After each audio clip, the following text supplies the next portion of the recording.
ನಮಸ್ಕಾರ ಎಲ್ಲರಿಗೂ. ಇವತ್ತು ನಾವು ನಿಮ್ಗೆ ಬಹಳ ಈಸಿ ಆಗಿರುವಂತಹ ಟೀ ಟೈಮ್ ಸ್ನ್ಯಾಕ್ಸ್ ಆಗಿರುವಂತಹ ಒಂದು ಪಾಕೆಟ್ ಸಮೋಸಾನ ತೋರಿಸ್ಕೊಡಕತ್ತೀವಿ ರೀ.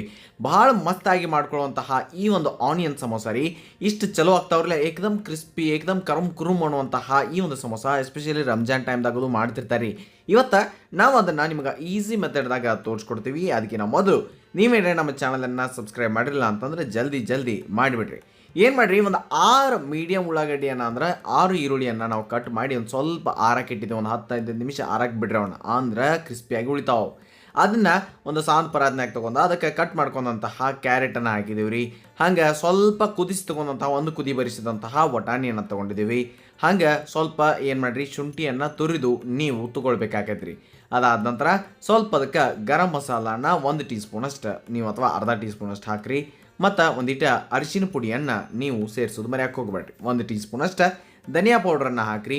ಆಮೇಲೆ ಏನು ಮಾಡಿರಿ, ಇದ್ರಾಗ ಸಣ್ಣ ಮೆಣಸಿಕಾಯಿ, ಹಸಿ ಮೆಣಸಿಕಾಯಿ ಹಾಕ್ಬೋದು ರೀ. ಆದರೆ ನಮ್ಮ ಕೆಂಪು ಖಾರನ ಸ್ಟ್ರಾಂಗ್ ಐತಿ, ಅದಕ್ಕೆ ಓನ್ಲಿ ನಾವು ಕೆಂಪು ಖಾರದ ಪುಡಿಯನ್ನು ಹಾಕಾಕತ್ತೀವಿ. ಅದಾದ ನಂತರ ಏನು ಮಾಡತ್ತಪ್ಪ ಅಂತಂದ್ರೆ, ಇಲ್ಲಿ ಸ್ವಲ್ಪ ನೋಡ್ಕೊಂಡು ಎಷ್ಟು ಬೇಕೋ ಅಷ್ಟು ಉಪ್ಪನ್ನು ಹಾಕಿ ಕೊತ್ತಂಬರಿ ಸೊಪ್ಪನ್ನು ಹಾಕಾಕತ್ತೀವಿ ರೀ. ಗೊತ್ತಾದ್ರಲ್ಲ, ಇಷ್ಟೆಲ್ಲ ಹಾಕಿದಕ್ಕೆ ನೀರು ಏನು ಸೇರ್ಸಕ್ಕೆ ಹೋಗ್ಬೇಡ್ರಿ. ಮತ್ತು ಬರೀ ಅದನ್ನು ಚಂದಂಗಿ ಮಿಕ್ಸ್ ಮಾಡ್ಕೊತ ಹೋಗ್ರಿ. ಈ ಖಾರ ಮತ್ತು ಉಳಿದಿದ್ದ ಮಸಾಲೆ ಏನೈತಿರಲ್ಲ ಅದು ಎಲ್ಲನೂ ಎಲ್ಲ ಕಡೆ ಆಗಬೇಕು, ಅಂದ್ರೆ ಚಂದಂಗಿ ಇದು ಕೂಡ್ತತಿ. ಇದ ಒಂದು ಬೇಕಾಗಿರುವಂತಹ ಸ್ಟಫಿಂಗ್ ರೀತಿ ಇದ್ರಲ್ಲ, ಏಕದಮ್ ಪದ್ಧತಿಯಾಗಿ ತಯಾರಾಗ್ತತಿ. ಇಷ್ಟ ನೀವು ಮಾಡಬೇಕಾಗಿರೋದು, ಭಾಳ ಸುಲಭವಾಗಿ ಜಲ್ದಿನ ತಯಾರಾಗ್ತಿಲ್ರಿ. ಇನ್ನು ಬರ್ರಿ ಏನು ಮಾಡಿರಿ, ಸ್ವಲ್ಪ ಮೈದಾ ಹಿಟ್ಟನ್ನು ತೊಗೊಳ್ರಿ. ಅದ್ರಾಗ ಒಂದು ಈಟ್ ನೀರು ಹಾಕಿ ಸ್ವಲ್ಪ ಅದನ್ನು ಕಲಿಸಿ ಇಟ್ಕೊರಿ. ಏಕದಮ್ ಸಿಂಪಲ್ ಆಗಿ ಚಂದಂಗಿ ಈ ರೀತಿಯಾಗಿ ಅದನ್ನು ಕ್ರೀಮ್ ಗದ್ಲೆ ಮಾಡಿ ನೀವು ಇಟ್ಕೊರಿ. ಇನ್ನು ಬರ್ರಿ ನಿಮಗೆ ಹೇಳ್ತೀನಿ, ಇವ ನಿಮಗೆ ಆನ್ಲೈನ್ದಾಗ ಅಥವಾ ಆಫ್ಲೈನ್ದಾಗೂ ಸಿಗ್ತಾವ್ರಿ, ಎಲ್ಲ ಕಡೆಯೂ ಸಿಗ್ತಾವ್ರಿ ಸಮೋಸ ಶೀಟ್ಸ್ ರೀ. ಈ ಉಳ್ಳಾಗಡ್ಡಿ ಸಮೋಸ ಅಥವಾ ಆನಿಯನ್ ಸಮೋಸ ಅಂತೇಳಿ ಮಾಡೋದಂತರೂ ಮನ್ಯಾಗ ಮಾಡೋರಿದ್ರೆ ತೀರಾ ಈಸಿ ರೀ. ಏನೂ ಇಲ್ಲ ರೀ, ಸ್ವಲ್ಪ ಉಪ್ಪು ಆಮೇಲೆ ಮೈದಾ ಹಿಟ್ಟು ನೀರು ಹಾಕಿ ಚಂದಂಗೆ ಕಲಿಸಿ ನೀವು ಒಂದು ಈಟ್ ಅದನ್ನು ಈ ಒಂದ್ರ ಮೇಲೆ ಒಂದು ಉಳ್ಳಿ ಹಿಟ್ಟು ಲಟಿಸಿ ಒಂದು ಈಟೀಟ ಬೇಸ್ ತಕೊಂಡ್ರಿ ಅಂತಂದ್ರೆ ಮನೆಯೊಳಗೂ ಶೀಟ್ ತಯಾರಾಗ್ತಾವೆ. ಇಲ್ಲ ಆನ್ಲೈನ್ದಾಗ ಅಥವಾ ಹೊರಗಿಂದ ನಾವು ತೊಗೊಂಬರ್ತೀನಿ ಅಂತಂದ್ರೆ ಹಂಗೂ ಮಾಡ್ಬೋದು ರೀ.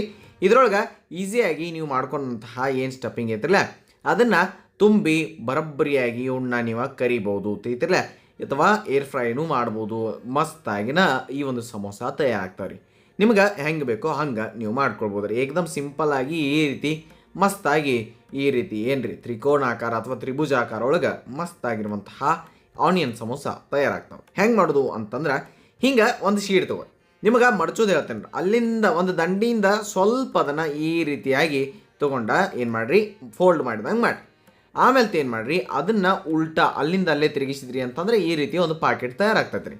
ಈ ಪಾಕೆಟ್ ಒಳಗೆ ನೀವು ಆ ಸ್ಟಫಿಂಗನ್ನು ತುಂಬಿ ಅದನ್ನು ಈ ರೀತಿಯಾಗಿ ಕ್ಲೋಸ್ ಮಾಡಿ ದಂಡಿ ಅಲ್ಲೇ ಮಡಿಸಿಬಿಟ್ರೆ ಈ ರೀತಿಯಾಗಿ ಈ ಒಂದು ಆನಿಯನ್ ಸಮೋಸ ತಯಾರಾಗ್ತೈತೆ ರೀ. ಈಗ ಸ್ಟಫಿಂಗ್ ತೊಗೊಂಡು ಬರ್ರಿ, ಒಂದು ಸ್ವಲ್ಪ ಅದನ್ನು ದೊಡ್ಡದನ್ನು ತೊಗೊರಿ. ಅಂದರೆ ಈಗ ಫೋಲ್ಡ್ ಮಾಡುವಾಗ ದೊಡ್ಡದು ಮಡಿಸಿ ಕೆಳಗೆ ಮ್ಯಾಲ ಈ ರೀತಿಯಾಗಿ ಆ ಒಂದು ಮೈದಾ ಏನು ಕ್ರೀಮ್ ಗತ್ಲೆ ಮಾಡಿಟ್ಟಿದ್ದು ನೋಡಿರಿ, ಅದನ್ನು ಹಚ್ಚಿ ಆಮೇಲೆ ಅದನ್ನು ಪಾಕೆಟ್ ಮಾಡ್ಕೊಂಡು ಅದ್ರೊಳಗೆ ಈಗ ನಿಮ್ಗೆ ಎಷ್ಟು ಬೇಕೋ ನೋಡ್ಕೊಂಡು ಅಷ್ಟು ಈ ಒಂದು ಏನು ಮಾಡಿದ್ದು ನೋಡಿ ನಾವು ಸ್ಟಫಿಂಗ್ ರೀ, ಆ ಮಸಾಲೆಯನ್ನು ತುಂಬ್ರಿ. ಆದ್ರೆ ತುಂಬುವಾಗ ಬಹಳ ಕಡಿಮೆನೂ ಅಲ್ಲ, ಬಹಳ ಜಾಸ್ತಿನೂ ಅಲ್ಲ, ಹಂಗೆ ನೋಡ್ಕೊಂಡು ನೀವು ತುಂಬಬೇಕಂದ್ರೆ ಅದು ಚಂದಂಗಿ ಪದ್ಧತಿಯಾಗಿ ಕ್ಲೋಸ್ ಆಗ್ತೈತೆ. ನೀವು ಬರಬ್ಬರಿಯಾಗಿ ತುಂಬಿದ್ರಿ ಅಂತಂದ್ರೆ ಒಂದು 2 ಚಮಚ ಅಷ್ಟು ತುಂಬ್ರಿ ಸಾಕು. ಆಮೇಲೆ ಏನು ಮಾಡಿರಿ, ಈ ರೀತಿ ದಂಡಿಗೆ ಅದಕ್ಕೆ ಒಂದು ಈಟ ಈ ಮೈದಾದ ಏನು ನಾವು ಕ್ರೀಮ್ ಮಾಡಿದ್ದೀವ್ರಲ್ಲ ಅದನ್ನು ಹಚ್ಚಿಬಿಟ್ಟು ಈಸಿ ಆಗಿಬಿಡ್ತೈತೆ ರೀ.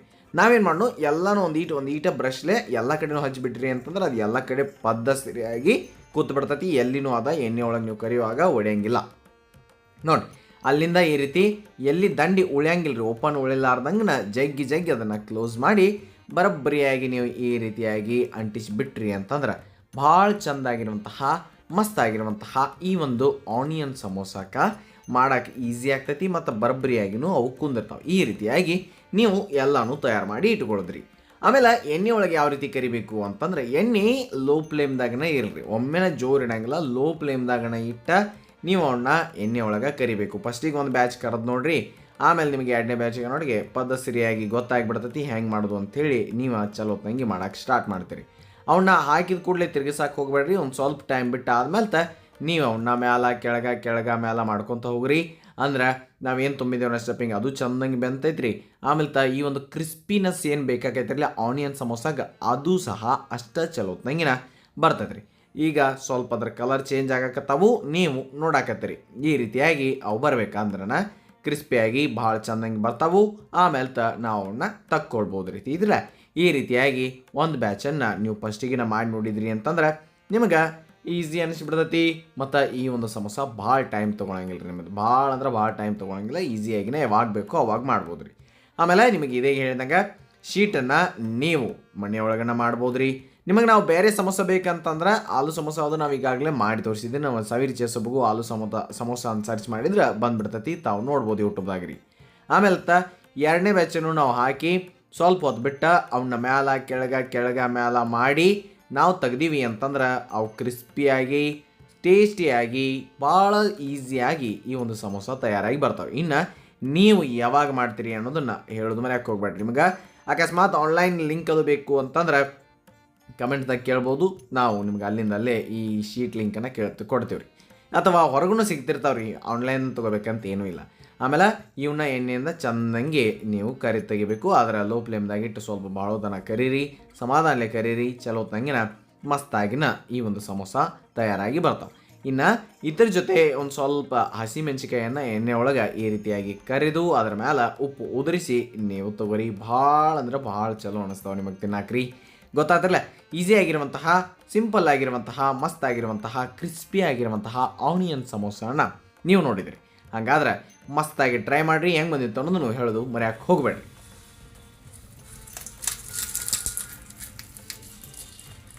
ಮತ್ತೇನ್ರಿ ನೆನಪಿರಲಿ, ಇದು ಸವಿರುಚಿಯ ಸೊಬಗು ಅನ್ನದಾತ ಸುಖಿ ಭವ.